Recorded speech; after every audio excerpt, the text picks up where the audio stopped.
when we are having span of control, how many employees can manager efficiently and effectively direct. Means span means area, covering people, no span. So how many employees can manager efficiently and effectively direct? It largely determines the number of levels and managers an organization has. All things being equal, the wider or larger the span, the more efficient the organization.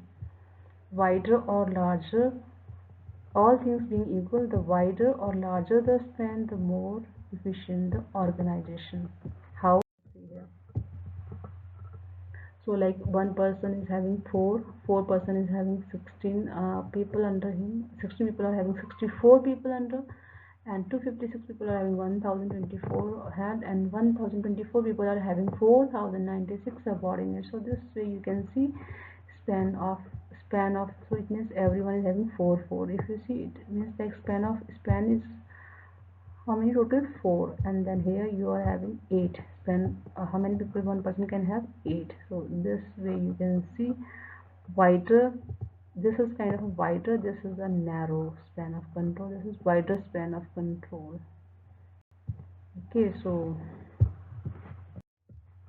the wider or larger span, more cost efficient. The wider or larger the span, lesser leadership and supervisory support, thus lesser performance. Narrower the span, more difficult the vertical communication and slower the decision making. Narrower the span, lesser the autonomy.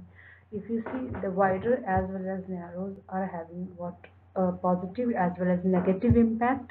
If you see a wider or larger the span, means like you will not spend more money because you are having one person who is controlling 8 people. So like you don't need two boss, so it means it's kind of a cost efficient. And then wider or larger span, but the problem is that you cannot lead properly because it's more people, no, and if not able to see each and every person one person, so it may cause what lesser performance.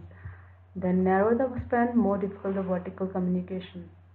When you have a narrow span, then what happens? Like it's very difficult for lower division people to connect with the topper one because it's lengthy, no. And then what it leads to slower decision making. And narrow the span, lesser the autonomy. If narrow span is there, then what happens? People are not free and they will not take decision of their own. So they are very much dependent on the boss.